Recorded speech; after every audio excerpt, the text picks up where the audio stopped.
Kitbashing. It's a nice little niche within our hobby, and it's one I like more than painting videos.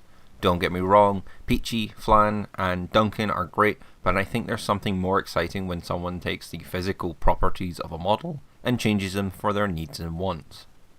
I like that changing little bits to tell a story, redefining the existive creativity of a model with your own spin. I have a few favourites: Eric's Hobby Workshop, Boylite Hobbies, Pete the Wargamer, and Miscast. That last one will be relevant. Hi, I'm Ryan and I'm trying something a little different this week. Stick around and see if you like it. And if you do, let me know by liking, subscribing, and commenting below. Okay, so back to kitbashing. You're probably seeing all my attempts at past kitbashes, my 3 Sora's Heroes, 1 Sunblood, 1 Oldblood, and 1 Eternity Warden by AOS names, my Astrolith Bearer, my Magnetized Oldblood / Scar Veteran Carno Troglodon, and the big one was the Troglodon Swimming. If you know lizards, you know exactly what this array is from. All these were done over 4 years ago, and they really gave me the itch to sculpt into kitbash models, but I've not done much of it for a couple of reasons. Ironically, around this time I found Miscast on YouTube in a glut of Warhammer terrain videos, but as the pandemic grew, he started a series. This series was the Nurgle Diaries. He would not be the first person to call a hobby series the X Diaries, but it stuck with me since then.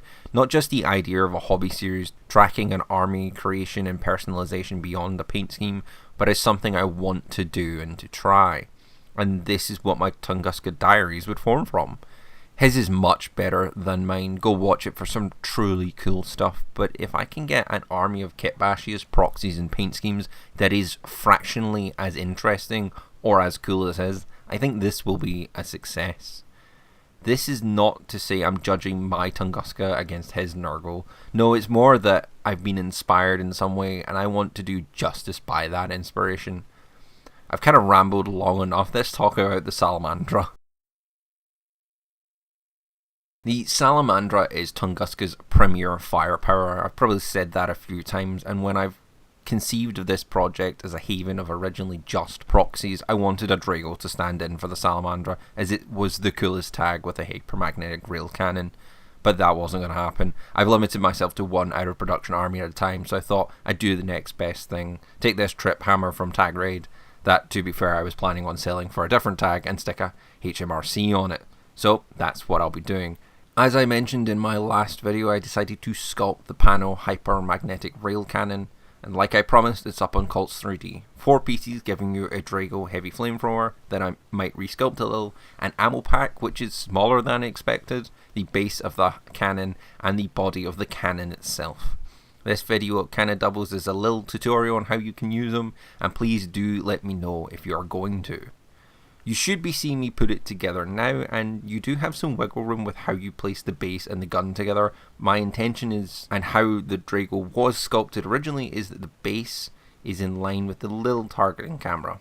The base of the base, great naming skills Ryan, is filled in, but the STL can be edited, and the idea is that you would measure and cut out the right amount in your favourite modelling and STL software and attach it to your Mark II or Silhouette 7 tag to make yourself a Drago or Zeta, or to have a cool gun on your tag. However, before attaching that to the tag, I decided I want to attach the Heavy Flamethrower first, just because I know I have less work to do with that. To be fair, I don't think this tag really needed a handheld flamethrower. I could have added it to the claw or to the drill, but I really just wanted to keep those pieces intact to keep it looking fuller.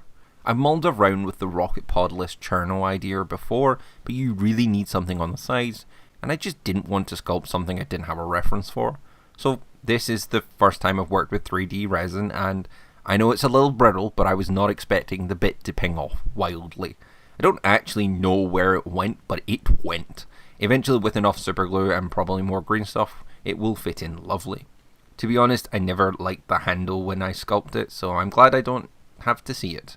If you were to convert a Mark II or another tag to the Drago, I would maybe suggest cutting this out in software rather than with nippers, or leave it intact as a holstered pistol. Next, I wanted to give the tag an additional thing to show that it's an engineering vehicle tag, designed to breach and clear, and to have troops that follow it. I have some fluff behind this that I wanted to talk about, but I'll do that next video when I paint it.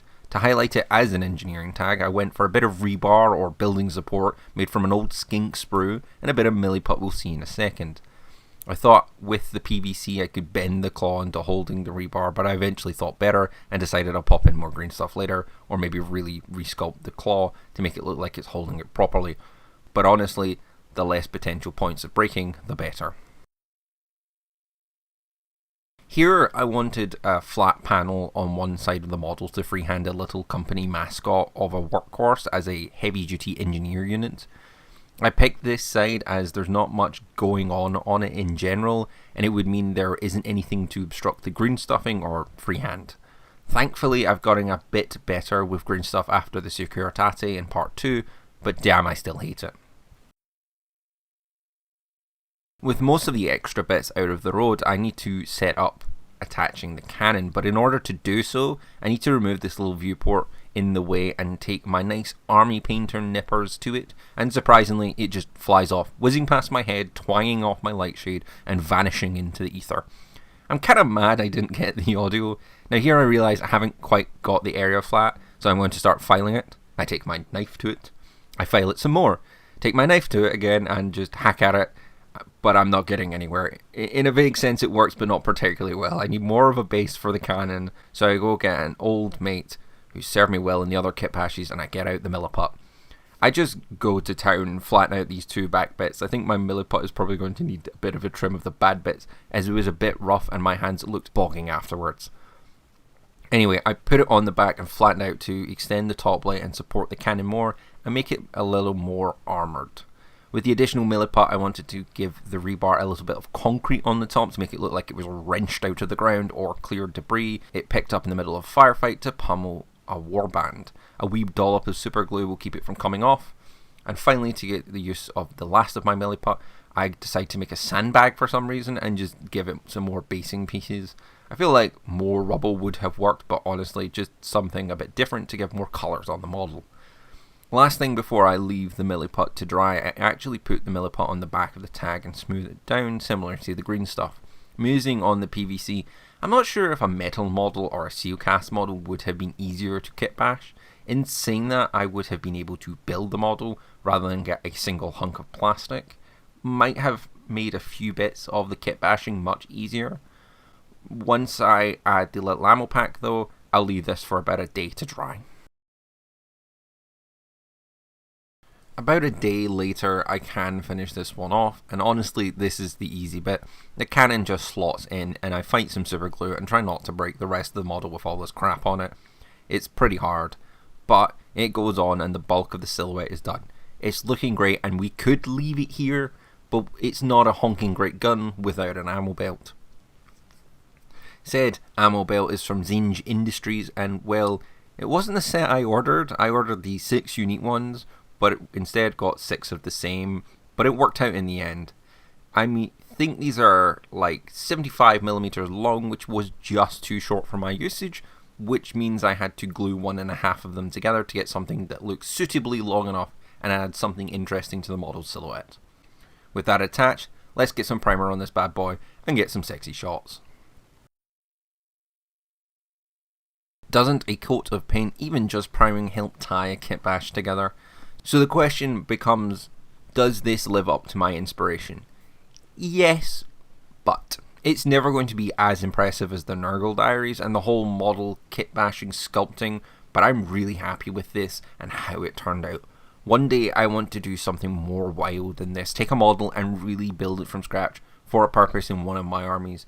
The Eternity Warden was that, but I want bigger. Maybe I'll learn more 3D sculpting to make that a possibility, or maybe buy a bits bin to pilfer as needed for a fantasy or infinity army.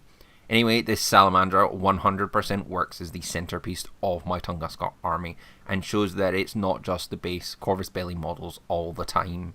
I'm really looking forward to painting this up, but that might not be for a bit. I have a different tag to paint up for a tournament.